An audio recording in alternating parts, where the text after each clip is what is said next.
Hi dears, എല്ലാവർക്കും നമസ്കാരം. മൗനരാഗം സീരിയലിൻ്റെ അപ്കമിങ് വിശേഷത്തിലേക്ക് എല്ലാവർക്കും സ്വാഗതം കേട്ടോ. അങ്ങനെ നമ്മുടെ പ്രകാശൻ വളരെ സന്തോഷത്തോടു കൂടി ആ കതിർമണ്ഡപത്തിൽ കയറി അങ്ങ് ഇരിക്കുക. പ്രകാശൻ ഇരുന്നത് നമ്മുടെ വിക്രം കൊണ്ടുവന്നിട്ട് പ്രകാശൻ്റെ തലയിൽ ഒരു തൊപ്പി വെച്ച് കൊടുത്തു. കൊള്ളട മോനെ, ഇപ്പം ശരിക്കും രാജകുമാരൻ തന്നെയാണ്, ഒരു രാജാവ് ഇരിക്കുന്നത് പോലെയുണ്ട്. അതെങ്ങനെയാ അമ്മ അങ്ങനെ അല്ലാണ്ട് വരുന്നത്? ഈ നിൽക്കുന്ന വിക്രത്തിൻ്റെ അച്ഛനല്ലേ ഞാൻ. അവൻ്റെ തലയെടുപ്പും ആ ഒരു പവറും ഒക്കെ എനിക്കും ഉണ്ടാവില്ല എന്നൊക്കെ പറഞ്ഞ് പ്രകാശൻ വലിയ കാര്യത്തിന് ഇങ്ങനെ ചിരിച്ചുകൊണ്ടിരിക്കുക. പ്രകാശന് പറ്റാൻ പോകുന്ന അമളിയെക്കുറിച്ച് നമ്മുടെ കിരണിനും അതുപോലെ കല്യാണിക്കും കാർത്തികയ്ക്കും ഒക്കെ നല്ല നിശ്ചയമുള്ളത് കൊണ്ട് എല്ലാവരും പ്രകാശൻ അങ്ങനെ ഇരിക്കുന്ന കാഴ്ചയൊക്കെ കണ്ടുകൊണ്ടിരിക്കുക. പ്രകാശനാണെങ്കിലോ അല്ല, ഒരുപാട് സമയമായല്ലോ, ചടങ്ങുകളൊക്കെ പൂർത്തിയാവാറായി, വധുവിനെ ഇതുവരെ കണ്ടില്ലല്ലോ എന്ന് പ്രകാശം പറയുക. മൂങ്ങാമുത്തശ്ശിയാണെങ്കിലോ, എന്താണ് പ്രകാശ ഇത്രയും ധൃതിയായോ നിനക്ക്? അമ്മേ, അങ്ങനെയൊന്നുമില്ല, എന്നാലും ഞാൻ ഇതുവരെ എൻ്റെ മഹാലക്ഷ്മിയുടെ മുഖം കണ്ടിട്ടില്ലല്ലോ, അതുകൊണ്ട് മാത്രം അമ്മേ ഞാനിപ്പോൾ അതങ്ങനെ അന്വേഷിച്ചത്. മനസ്സിലായി, ഒന്ന് പോ അമ്മയെന്നൊക്കെ പറഞ്ഞ് പ്രകാശൻ നാണം കുടുങ്ങിയിരിക്കുക. അല്ലേ അളിയ, കിരണളിയ, അത് കണ്ടോ? പ്രകാശൻ്റെ സന്തോഷം ഒന്ന് കണ്ടോ? സന്തോഷിക്കട്ടെ. എത്ര സമയം ഇങ്ങനെ സന്തോഷിക്കാനാ? ആ സന്തോഷത്തിന് അധികം ആയുസില്ല എന്ന് പ്രകാശം മനസ്സിലാക്കുന്നില്ലല്ലോ. എന്തായാലും ഇപ്പം ലക്ഷ്മി അമ്മച്ചി വരികയും ചെയ്യും, പ്രകാശനെ വലിച്ചു കീറുകയും ചെയ്യും. അവൻ സന്തോഷത്തോടു കൂടി ഇരിക്കട്ടെ. കുറച്ച് സമയം കൂടി കഴിഞ്ഞാൽ പ്രകാശൻ ഇവിടെ നിലവിളിക്കുന്ന ഒരു ഒച്ച നമുക്ക് കേൾക്കാൻ പറ്റും. പ്രകാശം മാത്രമല്ല, അടുത്ത് നിൽക്കുന്ന തള്ളയും പിന്നെ അവൻ്റെ മോനുണ്ടല്ലോ, ആ അഹങ്കാരം പിടിച്ചവൻ, അവൻ ഉൾപ്പെടെ ഇവിടെ നിന്ന് കരയുന്ന കാഴ്ച കാണാം. അങ്ങനെ നമ്മുടെ ലക്ഷ്മിയമ്മയാണെങ്കിൽ അല്ല, കല്യാണിയും അമ്മയും കൂടി റൂമിലേക്ക് പോയിട്ട് അധികം സമയമായല്ലോ. എന്താ പരിപാടി? പ്ലാൻ എന്തെങ്കിലും പറഞ്ഞായിരുന്നോ കാർത്തിക മോളെ നിന്നോട്? ഇല്ലമ്മേ, കിരണും അതുപോലെ കല്യാണിയും കൂടിയാണ് എല്ലാ കാര്യങ്ങളും പ്ലാൻ ചെയ്യുന്നത്. അവരിതുവരെ ഒന്നും തുറന്നു പറഞ്ഞിട്ടില്ല. ദാ നോക്ക് ആരൊക്കെയാ വരുന്നതെന്ന്. അമ്മേ, ദേ കല്യാണിയും അവളുടെ അമ്മയും ഉണ്ടല്ലോ. എൻ്റെ ദൈവമേ, ഇത് കൊള്ളാലോ. എടി ശരിക്കും നീ പറയേ മോളെ, നീ എന്താ പ്ലാൻ ചെയ്ത് വെച്ചിരിക്കുന്നത്? അതൊക്കെ ഉണ്ട്. ദേ എൻ്റെ അമ്മയും അതുപോലെ തന്നെ കാർത്തിക ചേച്ചിയുടെ ലക്ഷ്മിയമ്മയും കൂടി ഒരുമിച്ച് ആ പ്രകാശൻ്റെ മുന്നിലേക്ക് ചെല്ലണം. ഞങ്ങൾ രണ്ടുപേരും കൂടി ഒരുമിച്ച് ചെല്ലാനോ? എന്തൊക്കെയാ മോളെ നീ പറയുന്നത്? പ്രകാശന് ഞങ്ങളെ കണ്ടു കഴിഞ്ഞാൽ അവന് മനസ്സിലാവില്ലേ? അമ്മേ, അതിനല്ലേ, ആളെ തിരിച്ചറിയാണ്ടിരിക്കാനാണ് ദേ ഈ ഷോള് മുഖം മൂടിക്കൊണ്ട് വേണം. അങ്ങനെ പോയി കഴിഞ്ഞാൽ പ്രകാശന് നിങ്ങളെ പെട്ടെന്നൊന്നും തിരിച്ചറിയില്ല. എന്തായാലും ലക്ഷ്മിയമ്മ പോയി കതിർമണ്ഡപത്തിൽ ഇരിക്കണം. എൻ്റെ അമ്മ ലക്ഷ്മിയമ്മയുടെ ഒപ്പം തന്നെ ഉണ്ടാവും. ബാക്കി കാര്യങ്ങളൊക്കെ ഞങ്ങൾ വഴിയെ പറഞ്ഞു തരാമെന്ന് പറഞ്ഞ് കല്യാണി രണ്ടുപേരെയും ചിട്ടപ്പെടുത്തി നിർത്തുക. അപ്പോൾ രണ്ടുപേരും പറഞ്ഞു, എൻ്റെ ദൈവമേ, ഇനി പ്രകാശൻ എന്തായാലും ഇവിടെ നിന്ന് കണ്ടം വഴി ഓടുമെന്നുള്ള കാര്യത്തിൽ ഒരു സംശയമില്ല. അതുകൊണ്ട് ആ കാഴ്ച കാണാനുള്ള അതിയായ ആഗ്രഹം കൊണ്ട് മാത്രം മോള് പറയുന്നത് പോലെ തന്നെ ഞങ്ങൾ രണ്ടുപേരും അനുസരിക്കാം. ഞങ്ങളുടെ രണ്ടുപേരുടെ ലക്ഷ്യം ആ പ്രകാശൻ എന്ന് പറയുന്നവനും അവൻ്റെ അമ്മയും അതുപോലെ തകർന്ന് തരിപ്പണമാകുന്ന കാഴ്ച കാണണം. അത്ര മാത്രമേ ഉള്ളൂ. അത്രയും ഞങ്ങൾ അനുഭവിച്ചതല്ലേ മോളെ. അങ്ങനെ രണ്ടമ്മമാരും മുഖമൊക്കെ മറച്ചുകൊണ്ട് അങ്ങനെ വരിക ആ കതിർമണ്ഡപത്തിലേക്ക്. പ്രകാശനാണെങ്കിൽ രണ്ടുപേരും ഇങ്ങനെ വരുന്നത് കാണുമ്പോൾ ഇതെന്ത് ചടങ്ങാണ്? ഞങ്ങൾ കേരളത്തിലുള്ളവരായതുകൊണ്ട് തന്നെ ഈ നോർത്ത് ഇന്ത്യൻ പരിപാടികളൊന്നും തന്നെ നമ്മുടെ പ്രകാശൻ അത്ര അങ്ങ് നിശ്ചയമില്ല. അങ്ങനെ പ്രകാശൻ നോക്കി നിൽക്കുമ്പം ലക്ഷ്മിയമ്മയും ദീപയും കൂടി കൈകൾ കോർത്തു പിടിച്ച് ആ കതിർമണ്ഡപത്തിലേക്ക് വരിക. നാണം കൊണ്ടായിരിക്കുമല്ലേ ലക്ഷ്മി മോളുടെ തല ഇങ്ങനെ താന്നിരിക്കുന്നത്? അല്ലട പ്രകാശ, ഇതിലാരാ ശരിക്കും ലക്ഷ്മി ഏതാണെന്ന് രണ്ടുപേർക്കും കൺഫ്യൂഷനായി. ലക്ഷ്മി ഏതാണെന്ന് അറിയാൻ പറ്റാണ്ട് രണ്ടുപേരും ഇങ്ങനെ നിൽക്കുന്ന സമയത്ത് കാർത്തിക വന്നിട്ട് പ്രകാശിൻ്റെ അടുത്ത് പറഞ്ഞു, അച്ഛാ ദേ ഇത് രണ്ടാൾക്കാരുണ്ട്, അതിൽ ഒരാൾ എൻ്റെ അമ്മയ്ക്ക് കൂട്ടായിട്ട് വന്നതാണ്. അമ്മ എന്തായാലും അച്ഛൻ്റെ അടുത്ത് വന്നിരിക്കും. അങ്ങനെ ഇരിക്കുന്ന ആ ഒരു സമയം തിരുമേനി പറയുന്നത് പോലെ തന്നെ ചടങ്ങുകളൊക്കെ പൂർത്തീകരിച്ചിട്ട് അച്ഛൻ ഈ താലി എൻ്റെ അമ്മയുടെ കഴുത്തിൽ ചാർത്തണമെന്ന് പറഞ്ഞു. അതിനു വേണ്ടിയാണ് മോളെ ഞാൻ കാത്തിരിക്കുന്നത്. മോളുടെ അമ്മയെ ഇത്രയും പെട്ടെന്ന് എൻ്റെ സ്വന്തമാക്കണം. ഇത്രയും നാളും ഞാൻ ആ ലക്ഷ്മിയുടെ മുഖം കാണാൻ വേണ്ടി കൊതിച്ചിരിക്കുമായിരുന്നില്ലേ? ഇപ്പോൾ സാക്ഷാൽ മഹാലക്ഷ്മി എൻ്റെ മുന്നിൽ വന്ന് അവതരിച്ചിരിക്കുക.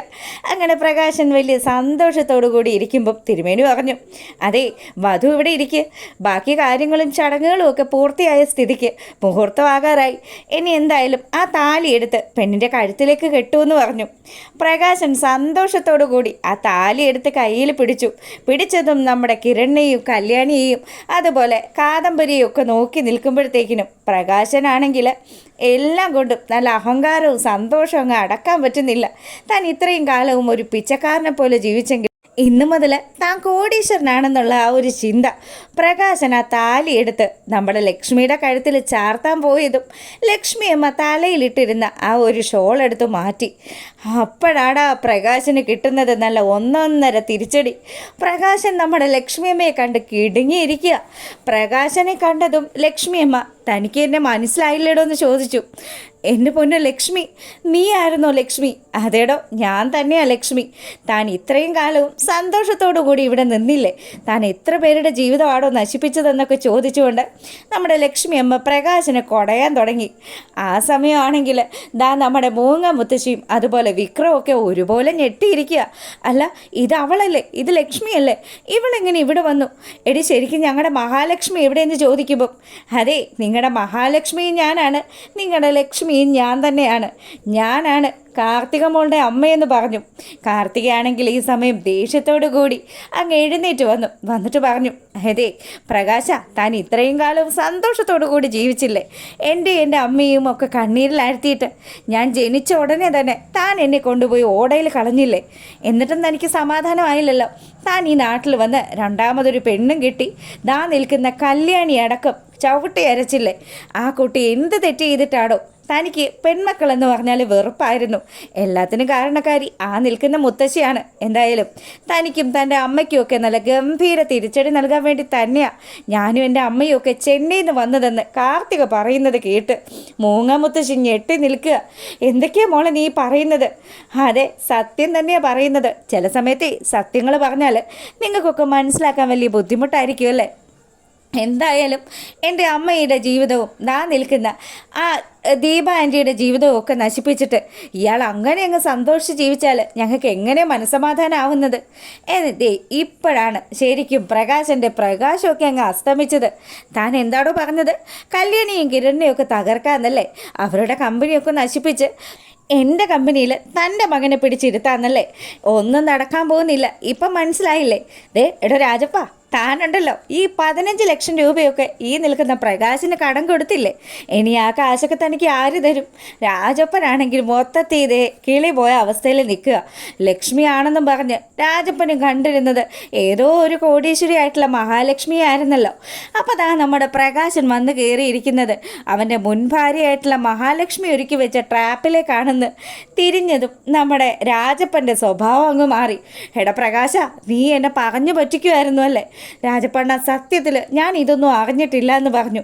അപ്പം അങ്ങനെയാണെങ്കിൽ ഇവിടെ നിൽക്കുന്നത് ആരാണെന്ന് മനസ്സിലാകാണ്ട് പ്രകാശൻ നമ്മുടെ ദീപയുടെ മുഖത്തേക്ക് നോക്കിയതും ദീപയും തലയിൽ അണിഞ്ഞിരുന്ന ആ ഒരു തട്ടം എടുത്ത് മാറ്റി. ഞാനാടോ ദീപ? താൻ ഇങ്ങനെ നിന്ന് വെട്ടി വേർക്കുന്നത് കാണാൻ വേണ്ടിയാണോ ഞാനും ഈ കല്യാണത്തിന് വന്നത്? എന്തൊക്കെയായിരുന്നു താന്? എൻ്റെ മോളെ തകർക്കുന്നു, എന്നെ തകർക്കുന്നു, ഞാൻ നിൽക്കുന്ന മകനെ കൊണ്ട് എന്നെക്കൊണ്ട് മോശം വർത്തമാനങ്ങൾ പറയിപ്പിക്കുന്നു. എന്നിട്ട് തനിക്കിപ്പോൾ എന്താ കിട്ടിയത്? തൻ്റെ ജീവിതത്തിൽ താൻ ഇനിയെങ്കിലും എന്നെങ്കിലും താൻ മനസമാധാനത്തോടു കൂടി ഇനിയെങ്കിലും തനിക്ക് ജീവിക്കാൻ പറ്റുമോ? ഒരിക്കലുമില്ല. ആ നിൽക്കുന്ന രാജപ്പൻ്റെ കടം വീട്ടണ്ടേ? താൻ ഇനിയുള്ള ആയുസ് മുഴുവനും പണിയെടുത്ത് നരകിക്കൂടോ? ഇനി തന്നെ സഹായിക്കാനായിട്ട് ആരും തന്നെ വരില്ല. എൻ്റെ കല്യാണി മോള് തന്നെ സഹായിക്കാമെന്ന് വിചാരിച്ചെങ്കിൽ കൂടിയും അവളത് ചെയ്യാൻ പോയാൽ അവളെ കൊണ്ട് ഞാനത് ചെയ്യിപ്പിക്കത്തില്ല എന്ന് കൂടി ദീപ പറയുക. പ്രകാശുണ്ടാ നമ്മുടെ ദീപയ്ക്കും അതുപോലെ അവിടെ കൂടിയിരിക്കുന്ന ആൾക്കാർക്ക് മുന്നിൽ എന്താ തല കുമ്പിട്ടിരിക്കുക. ദീപയും ലക്ഷ്മിയും ഒക്കെ കൂടി ചേർന്ന് നമ്മുടെ പ്രകാശന് നല്ലൊരു പണിയാണ് കൊടുത്തിരിക്കുന്നത്. കാദംബരിയൊക്കെ ആണെങ്കിൽ വലിയ സന്തോഷത്തിലാണ്. അച്ഛൻ എന്ത് അഹങ്കാരമായിരുന്നു! ഞങ്ങൾ പെൺമക്കളെ അച്ഛൻ തിരിഞ്ഞു നോക്കിയിട്ടുണ്ടോ? എല്ലാത്തിനും കൂടി അച്ഛന് കിട്ടാവുന്നതിൽ വെച്ച് ഏറ്റവും വലിയ ശിക്ഷ തന്നെ ഇപ്പോൾ കിട്ടിയിരിക്കുന്നതെന്ന് നമ്മുടെ കാദംബരിയും പറഞ്ഞു. അങ്ങനെ പ്രകാശൻ ദാ എല്ലാവരുടെ മുന്നിലും നാണം കെട്ട് നിൽക്കുക. മൂങ്ങമുത്തശ്ശിയും അതുപോലെ തന്നെ വിക്രമാദിത്യനും ഒക്കെ തകർന്നടിഞ്ഞ് നിൽക്കുമ്പം കാർത്തികയും അവളുടെ അമ്മ ലക്ഷ്മിയും നമ്മുടെ ദീപയും കിരണും കല്യാണിയും ഒക്കെ സന്തോഷം കൊണ്ട് ആറാടുന്നു. പ്രകാശനെ പോലെയുള്ള ഒരു അച്ഛന് കിട്ടാവുന്നതിൽ വെച്ച് ഏറ്റവും വലിയൊരു ശിക്ഷ തന്നെയാണ് കാർത്തിക ഒരുക്കി വെച്ചിരിക്കുന്നത്. എന്തായാലും അത്തരത്തിലുള്ളൊരു സൂപ്പർ എപ്പിസോഡ് ഇതാ വരികയാണ്. അപ്പം ഇഷ്ടമായിട്ടുണ്ടെങ്കിൽ ലൈക്ക് ചെയ്യാനൊന്നും മറക്കരുത് കേട്ടോ. നിങ്ങളുടെ ലൈക്കുകളും അതുപോലെ കമൻറ്റുകളും ഒക്കെ വളരെ വിലപ്പെട്ടതാണ്. അപ്പോൾ സബ്സ്ക്രൈബ് ചെയ്ത് കാണാത്തവരൊക്കെ ഒന്ന് സബ്സ്ക്രൈബ് ചെയ്ത് കൂടെ സപ്പോർട്ട് ചെയ്തേക്കണം. എല്ലാവർക്കും നല്ലൊരു സൺഡേ ആശംസിക്കുകയാണ്. എന്തായാലും നാളെ രാവിലെ നമുക്ക് ഫുൾ വിശേഷമൊക്കെ ആയിട്ട് വരാം. അപ്പോൾ എല്ലാവരും കാണണം കേട്ടോ. അപ്പോൾ okay, thank you, good night.